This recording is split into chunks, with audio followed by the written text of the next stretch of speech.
এই যে দেখেন কুমিরটারে যে বানতে আছে কয়েকজনে ধইরা, এই কুমির সেই কুমির। কোন কুমির? ওই যে কয়দিন আগে ৮-১০ বছরের বাচ্চা একটা টাইনা লয়ে গেছে ভিতরে। এই বাচ্চা মারাই গেছে, খাইয়ে ফেলাইছে কুমিরে। এই যে সমস্যা, এটা একটা বিশাল সমস্যা। দরকার কি?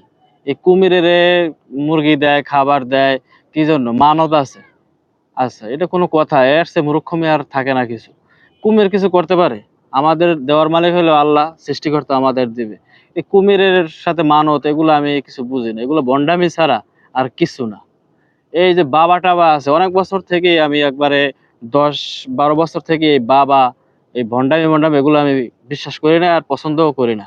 কারণ এগুলো ভন্ডামি ছাড়া কিচ্ছু না। কোরআন, হাদিস আলোকে ভন্ডামি ছাড়া এগুলা কিচ্ছু না। এখন অনেকেই কইবেন যে এগুলা মানত-টানত করে আমি তো উপকার পাইছি। উপকার পাইছেন, ঠিক আছে মানলাম আপনি উপকার পাইছেন। তাহলে আমরা পূর্বে এক ঘটনা চলে যাই কোরআনের আলোকে। যে ইব্রাহিম আলাইহিস সালামের বাবা নমরুদ ছিলেন। সে একবার ইব্রাহিম আলাইহিস সালামকে বলতেছে যে, "ইব্রাহিম, তোমার আল্লাহকে এবার আজকে আমি মেরে ফেলাম এই তীর দিয়া।" তো ইব্রাহিম আলাইহিস সালাম হাসতেছে। এরা হাসা ছাড়া কোনো মিটিমিটি হাসতেছে। তো পরে মাঠে চলে গেল। মাঠে নিয়ে উপরে তীর ছাড়লো। তীর যখন ছাইড়া দিল, আল্লাহ তাআলা জিবরাইল আমিন ধরে, "যাও, ওই তীরের মাথায় একটা পাখি ধরাই দাও। যাতে ও বুঝতে পারে যে না আল্লাহ মারা গেছে।" নাউজুবিল্লাহ। এখন আল্লাহ এটা কেন করাইলেন? প্রশ্ন তো এটাই। এটা তো কোরআনেরই কথা, কোরআনেই আসছে।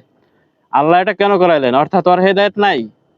ওর ওই বিশ্বাসের উপরে স্থাপন রাখছে আল্লাহ তাআলা যে আসলেই আমি আল্লাহকে তীর দিয়ে মারলাম। পরে ইব্রাহিম আলাইহিস সালাম কাছে নিয়ে গেছে।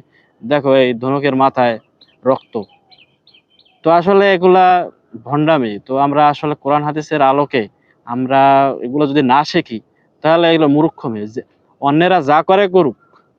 আপনার দরকার কি এগুলা? দেখাদেখি মূর্খমির দরকার নাই। ঠিক আছে? একদম কুমির, গজাল মাছ, অমুক-সমুক এগুলো কিচ্ছু করতে পারে না। কুমির একটা প্রাণী, আমরাও মানুষ প্রাণী। আমি কিছু করতে পারি না, আল্লাহ ছাড়া কিছু করতে পারি না, আল্লাহ থেকেই হয়। আর কুমিরেরও কিছু করার থাকে না। কুমিরের কিছু নিজস্ব শক্তি নাই।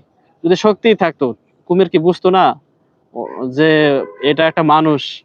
কারণ সৃষ্টির শ্রেষ্ঠ মাখলুক হলো মানুষ। এটা প্রত্যেক প্রাণীই বুঝে। তাহলে ও কেন বুঝলো না যে এই বাচ্চাটাকে আর খাওয়া যাবে না বা মারা যাবে না?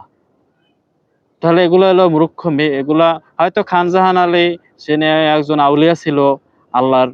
আ সে তো বলে নাই যে এসব কুমির পাইলা তোমরা ভন্ডামি করো। এগুলো বিজনেস, ব্যবসা। এগুলো বুঝতে হইব। এগুলার পিছনে ছুটতেন না। মূর্খমি বাদ দেন।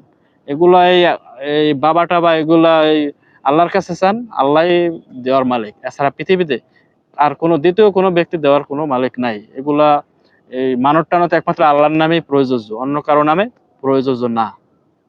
ভালো লাগলে ভিডিওটা ছড়িয়ে দেবেন।